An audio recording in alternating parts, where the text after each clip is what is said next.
mindset of Indian business, mindset of people involved in administration.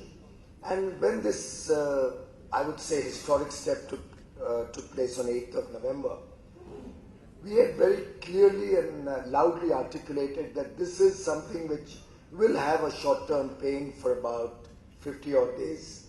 There will be a transition period where the mindset of people needs to change.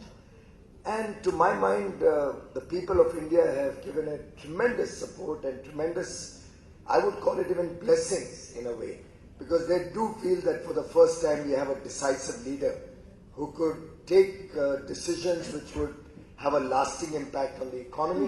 I think you're right. It's been quite remarkable about how people have continued to have a lot of faith in the Prime Minister and a lot of patience. But as you just pointed out, we started off by saying 50 days. Finance Minister yesterday talked about a quarter, which is now 90 days. There seem to be changes of regulation on a daily basis. What the Finance Minister spoke about yesterday, yeah. And I was reading about it this morning, very clearly he was speaking about the economy as a whole. He was not speaking about the transition period. Okay. But any downturn in the economy hurts people. It's not an academic frankly, exercise. maybe there could be for a month or two or this quarter. But if you, I've been at pain to try and understand what the logic of some of the very eminent economists has been, who have mentioned that the GDP will take a hit. Yes.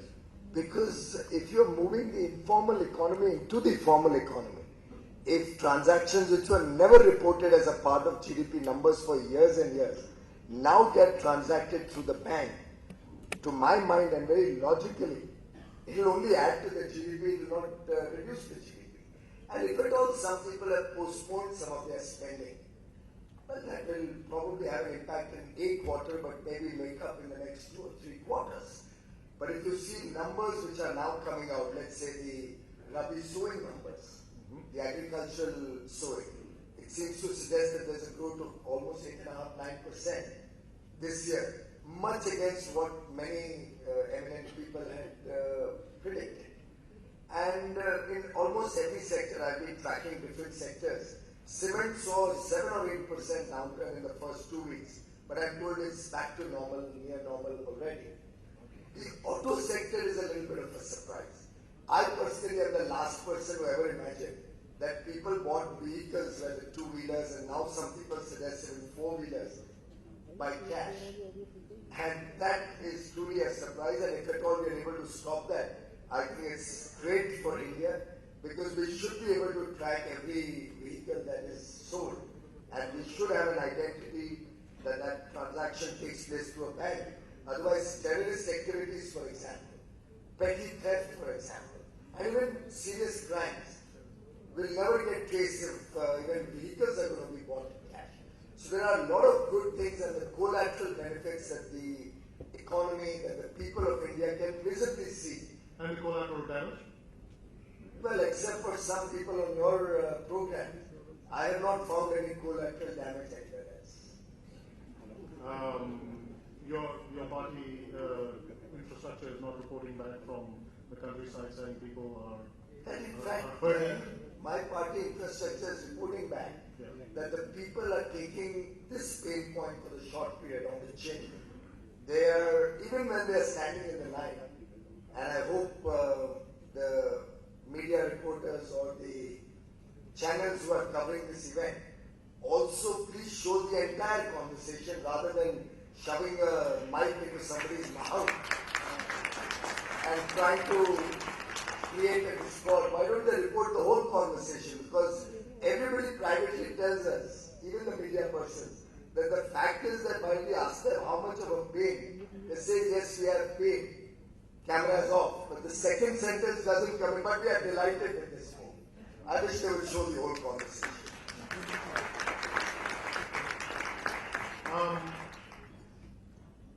3 years ago, the BJP promised minimum government. The idea was the government would be out of your lives. How do you feel you've done that at a time when the government is now saying just how much gold a married woman and an unmarried woman ought to have or should have? I think that's the least I would expect from an eminent journalist and person. I'll give you other examples. You have a. I'm surprised with because one the example. Section 69 that you are referring to has been in existence for over a decade now, and we have not touched it at all. So I don't know where this absolutely imaginary tinkering with the law or any amount of deciding how much gold anybody will have is attributed to us. Everybody, and I'm happy I get this opportunity to tell your viewers and your readers that everybody who has legitimate gold, somebody, a person who's a scion of a very, very big industrial house may have a few kilos of gold, may have maybe 100 and odd kilos of gold, she can own it. I'm sure she'll have no problem because that will be a legitimate wealth. It's only the people with illegitimate wealth who have cause to worry. And I'm quite certain that that is exactly what the people of India wanted. As the Honorable Finance Minister said for the first time, the honest are feeling that there's a premium on their honesty. And I think that's a great thing to happen in a country where the mindset had become chalta hai. And people had started assuming that this is the way India works. They didn't realize that India has tremendous potential to change. India loves change. India loves disruptive change when it is for the better of the country. Do you feel though that minimum government, you have delivered minimum? Well, you can ask all those corporate lobbyists and the people who used to be in the corridors of power in Delhi for years and decades, what's their status in the last 2.5 years? I've not had one person come into the power or coal or mines ministry or the renewable energy ministry ever in 2.5 years. They don't need to come to us. They just sort out issues on mails and letters, if at all there is an issue. And those issues are not solved for one person. Those issues are solved through a root cause analysis, a proper prioritization of what needs to be done to sort out problems, and then it's sorted out for everybody. It's not that one person comes to me with a problem and I sort out his problem. So that's the changing style of government in India. That to my mind is the future. The way India is going to work in the future is going to be equal opportunity for all. And competition is going to be on quality, competition is going to be on service levels, rather than your ability to influence policy or your ability to reach out to a minister. I mentioned earlier in the introduction that you were, of course, the treasurer of the party. You're the son of a former treasurer of the BJP. So you're uniquely qualified to talk about the impact of demonetization on politics, on the collecting of money by political parties. When you were treasurer, could you talk a little bit about how money was collected and how you think it will be collected differently now? Well, I think it's important to go back a little bit and remember the days of Mr. Vajpayee's government, when the current finance minister was the law minister. And for the first time, he introduced in the tax laws and in the Companies Act an ability for corporates to participate in political party funding. And he also gave a tax set-off. So you could donate up to 5% of your profits of the last 3 years. And you would get 100% tax benefit. So you actually 1/3 of the money you gave was paid by the government indirectly. Individuals could donate any amount of money. And that was the first time in India that a step was taken to clean Indian politics. I remember working with the Tatas. My father and I both were engaged with the Tatas more than a decade ago in working out and creating the Tata Trust, Electoral Trust. The objective being that more and more corporates start participating in clean political funding and edge up any bad money, slush money that comes into public or political I can see funding. the argument for the first. You created a way of good money coming in. Absolutely. And how does that prevent bad money? For a cadre-based party like the BJP, we have the advantage that today we have nearly 110 million members of the party. It's probably the world's largest political party. And people who associate with the BJP don't come in with a vested interest. They are those who like to do something for the country. We normally do not entertain people. There will of course be bad eggs in such a large organization. You can't sift out each and every individual and his entire probe, his entire business. But by and large, this is a party that is made up of people who come with a mission, people who want to associate with the ideology of the party. And there are also people who are willing to put money with the party to support the political causes that we support. And I'm delighted that over the last many years we've been able to run the party honestly. We've got tremendous support both from people in the length and breadth of the country, across the villages of the country, across small towns, as well as from people in business. And this composite support base is what has helped the party run for so many years.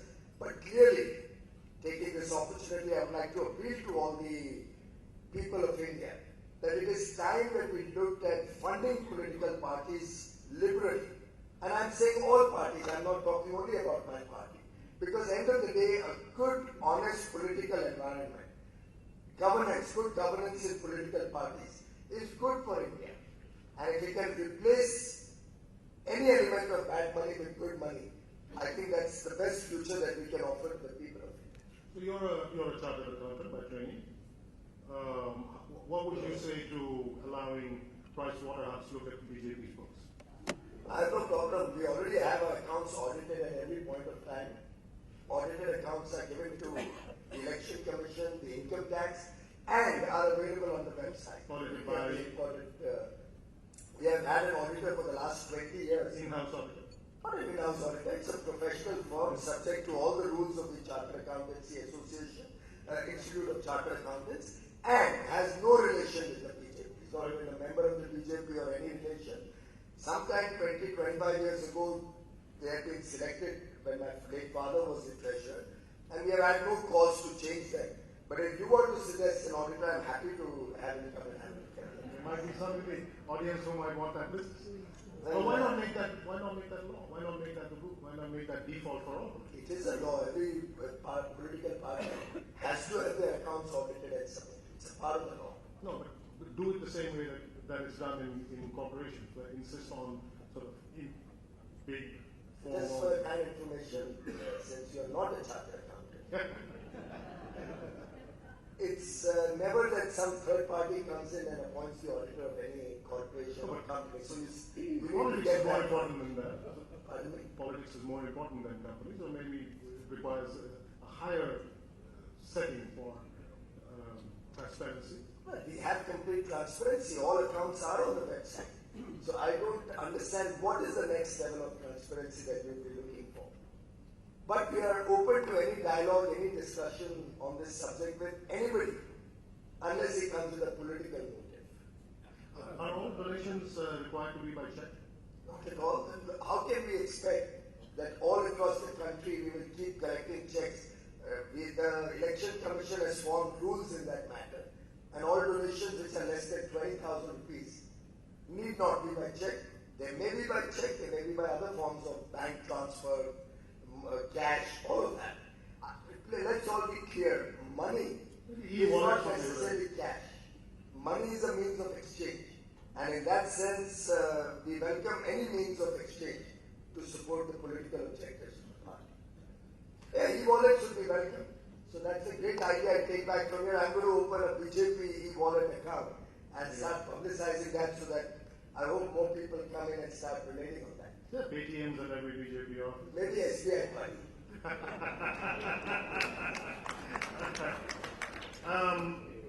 I hope you are not paid to publicize Paytm. Support your media partners.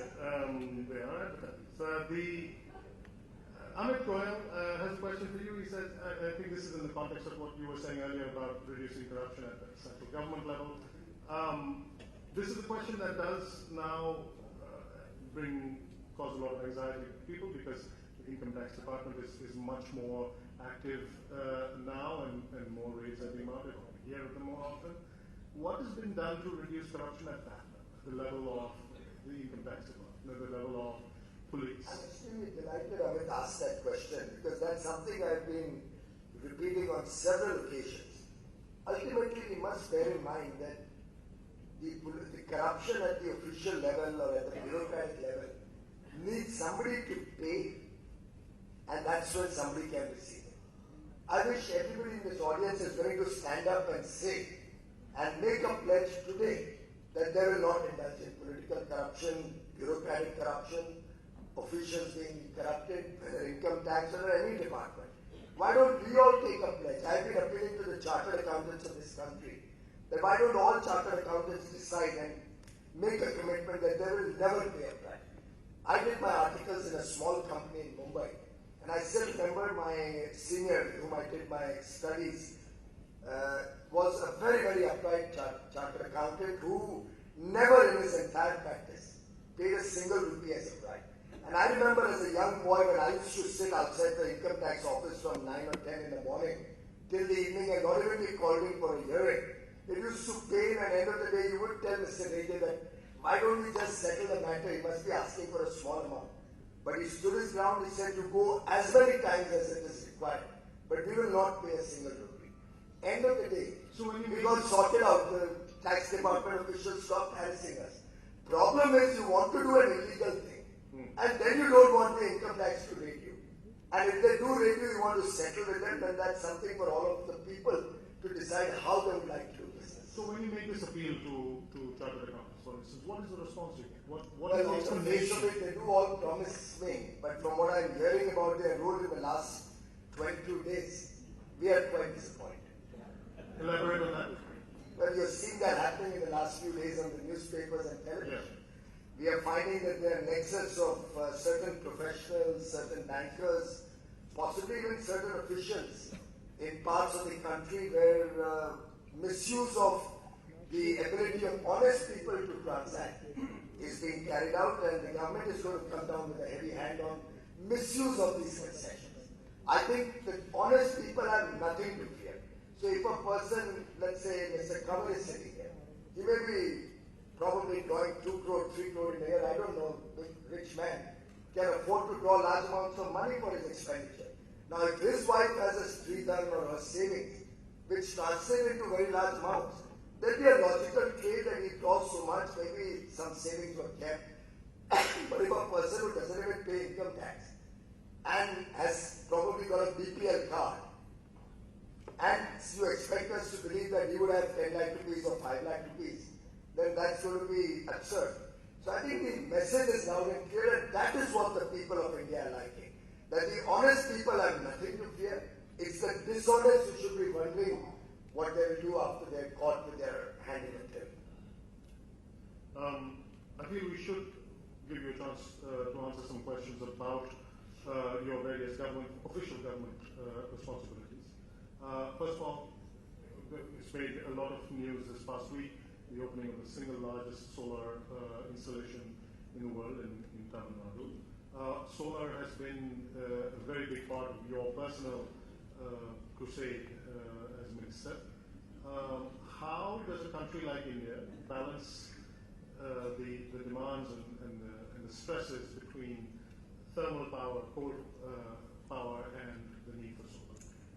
But I think it has been made loud and clear to the world that India is a responsible global citizen and will participate in this effort to improve the environment, to address the challenge of climate change. And as Prime Minister Modi said, it is an article of faith, personally with him and with his government, that we expand our renewable energy sources, we ensure that in the years to come we reduce pollution levels while generating power. Having said that, there are 2 important dimensions that the people must all be aware of. One is, India has never not been responsible for this problem in the first place. It is mostly the developed world, particularly the United States of America, European countries, Australia, who have put out all that greenhouse gases up there. In fact, India, supporting nearly 17% of the world population, has hardly put out 2.5% of these greenhouse gases. So looking at the polluter pays principle, we do believe that there's a larger responsibility on the developed world to support efforts of countries like India, who are yet emerging from the dark days, to support our renewable energy trust, maybe by low-cost, long-tenor financing, through imparting technology support.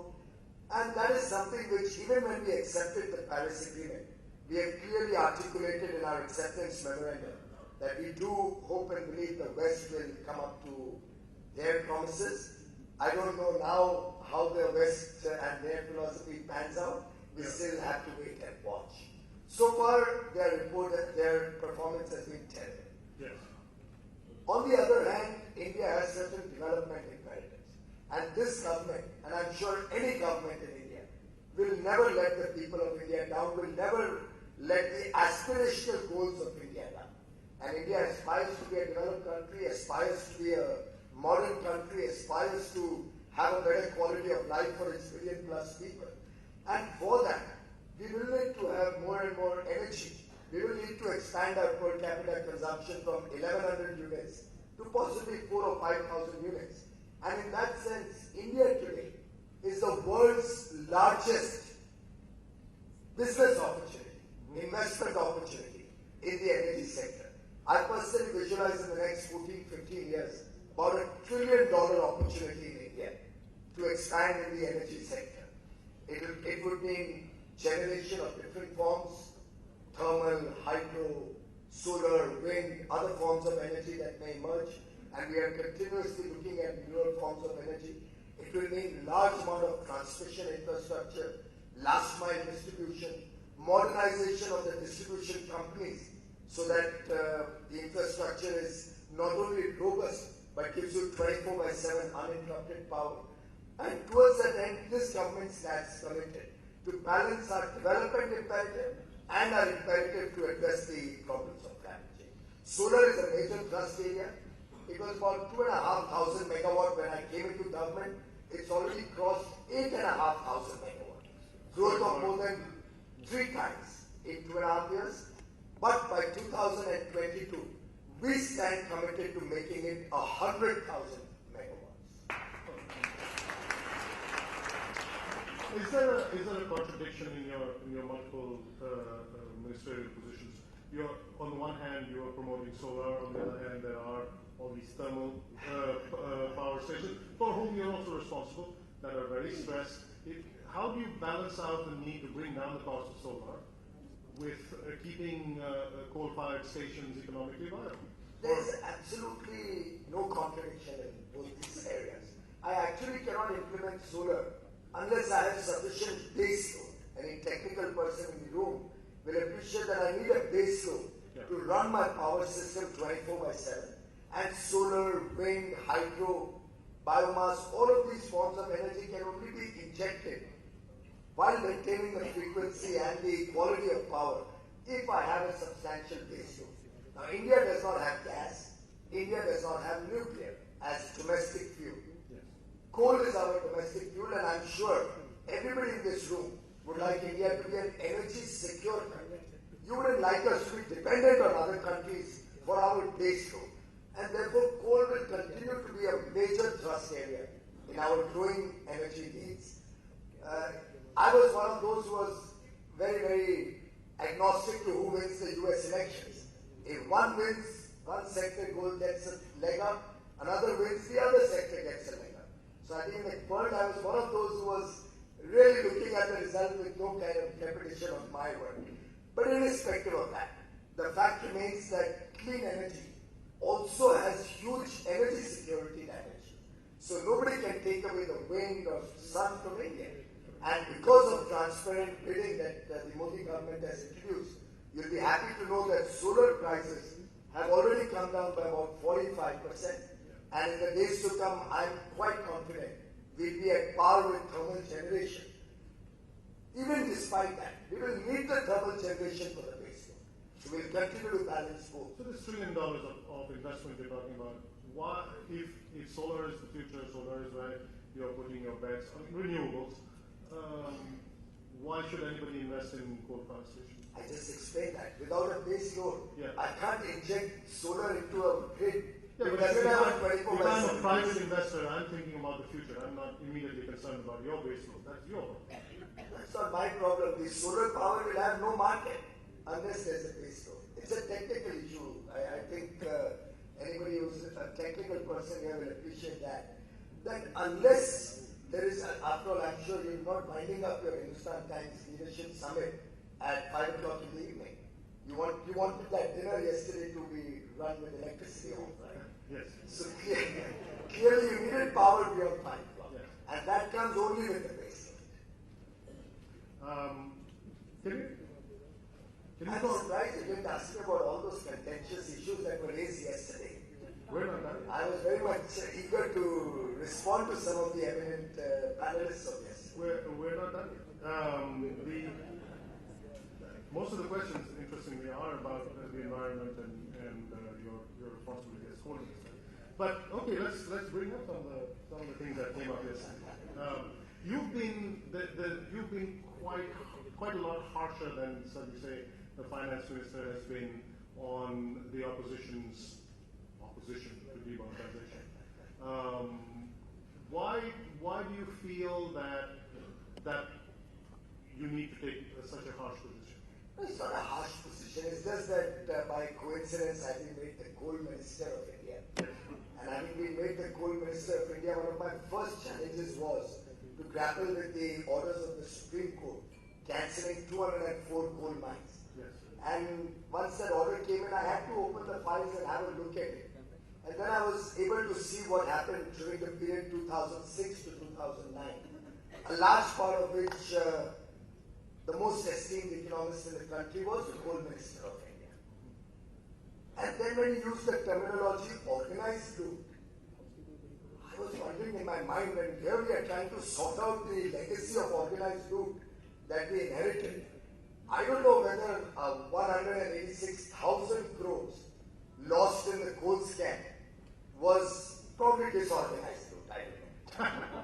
Probably the 176,000 crores lost in the 2G spectrum scam, probably also called the compulsion of coalition politics, maybe therefore not an organized loot. And then the list goes on and on and on.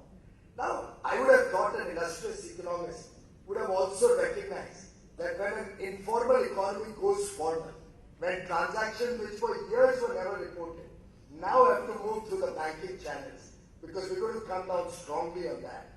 I thought it would only give a leg up to the GDP growth rather than 2% fall in GDP growth. And I certainly thought that just like John Keynes had said, that when the facts change, when things change, I change with that. What will you do? I thought that was a more philosophical and more relevant point than in the long run we're all dead. Because for that we didn't need John Keynes, even the Bhagavad Gita told us that.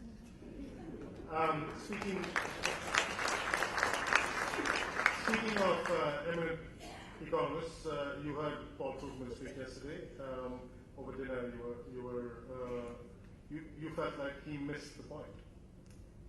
Yeah, because he missed the point, I think, far too often in the last decade.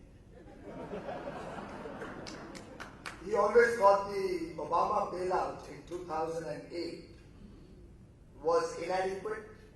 We always thought that it's wrong to fund the private sector and revive them. He's on record to say that trying to protect jobs through the bailout is not good. Well, the facts are before the whole world. And I think if the Obama administration hadn't bailed out the American businesses post the Lehman crisis, America wouldn't have been the great country that it is today. So many other, he missed the housing bubble of 2006-07. I think I was having my office look up. They found only 8 articles out of his 100 articles in 2006, which even had a reference to the housing bubble. In fact, on Trump's victory, to be as recent as probably a month ago, he had mentioned, if the question is when markets will recover, a first pass answer is never.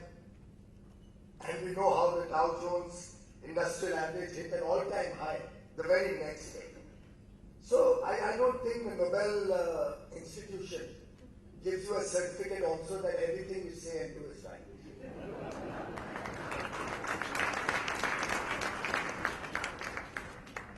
But if I may add one more thing, Sure. Understanding the Indian psyche is not easy. It's probably easier for all of us who work in India, who understand the heart and soul of India. I was reading in probably your paper only today about how a village has adapted to that change. How they've been able to get the sowing season sorted out, how fertilizers and seed, because Indian people trust each other. I mean, why do you think in the good old days, and in fact even now, if I have an emergency in my home, I would not rush to an ATM. I would possibly knock on my neighbor's door, and he would be on his feet and out to help me within seconds. And I think everyone in this audience will support that that is the Indian psyche, that is the Indian faith in each other. But it's very difficult for a person who comes with a different mindset, where you don't even know who your neighbor is, other than the fact that the neighbor's dog may be clubbing. For them, it's very difficult to understand that the Indian psyche can adapt to the short-term pain very well, can continue to support Prime Minister Modi and a very eminent, I don't know why Nobel Prize laureates are so much keen to try and disprove this historical step, who said that this is disruptive. Obviously it's disruptive, it's meant to be disruptive. But then the point being made was that it will undermine public trust. And you know whom I'm talking about. Yes, we talk about Robert Tashan.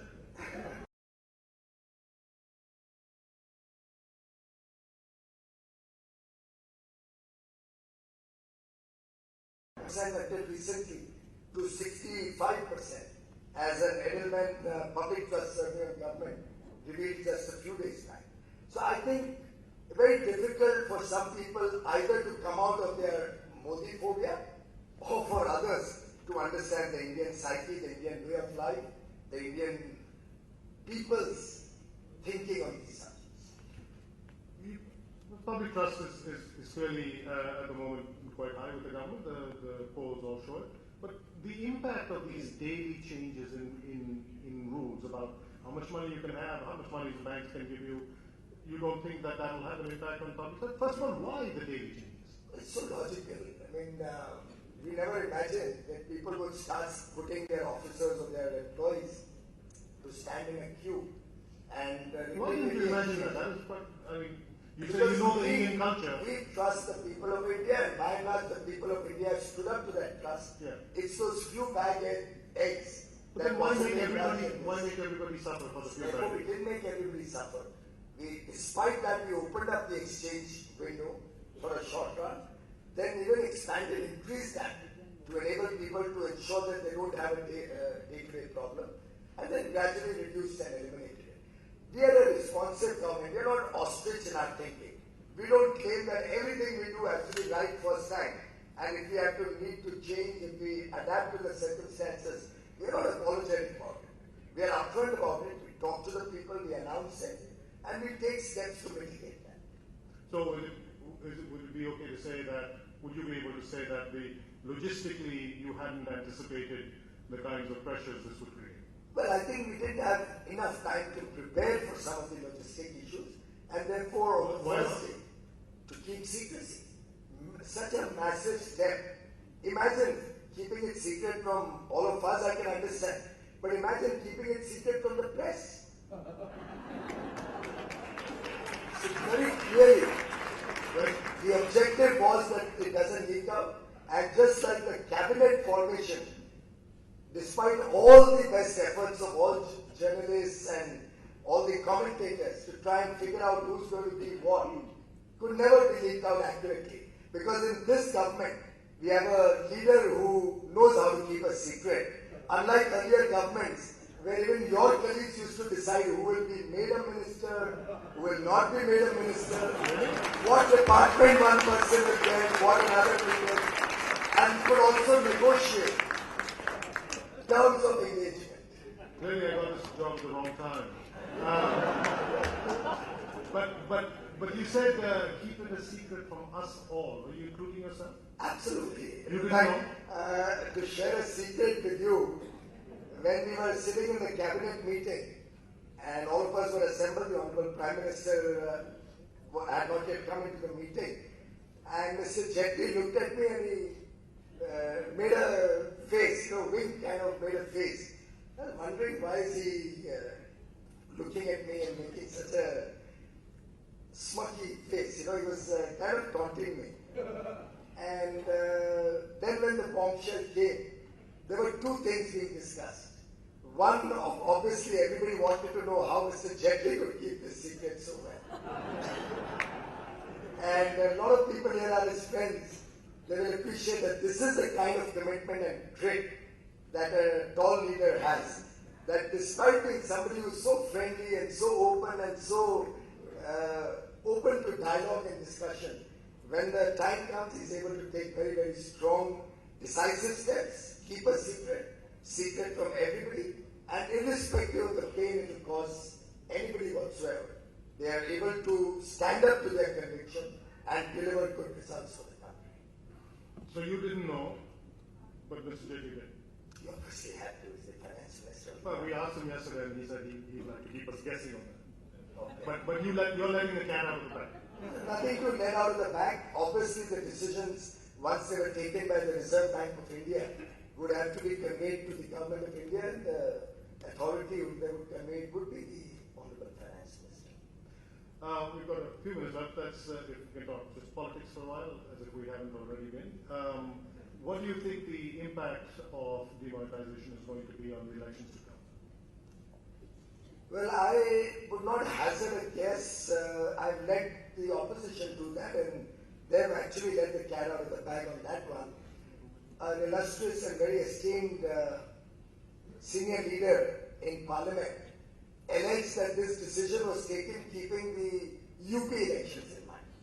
So I asked him that on the one hand you are saying it's a very unpopular decision.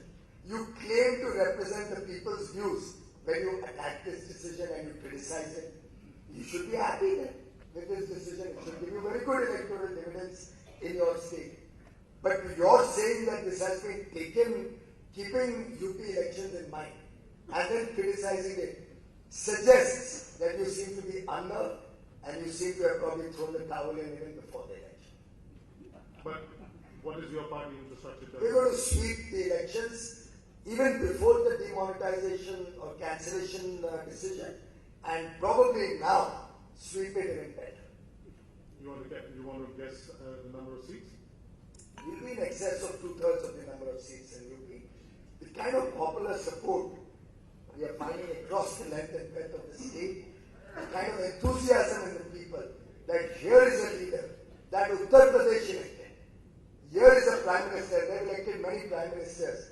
I think except for Mr. Vajpayee and probably Lal Bahadur Shastri, they have yet to see a prime minister whose honesty, integrity, commitment to serve the people was as high as Prime Minister Modi. Punjab? I think Punjab is also on a way to give an electoral victory to the Akali BJP combined.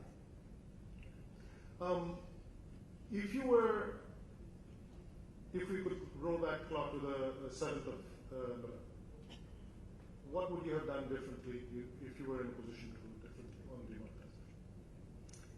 Well, I think I would have probably taken this decision, and if I was sitting on the RBI board or if I was in the government, amongst the deputy governors and governors of the RBI, I would have taken this decision because there are times in history where one has to take bold decisions.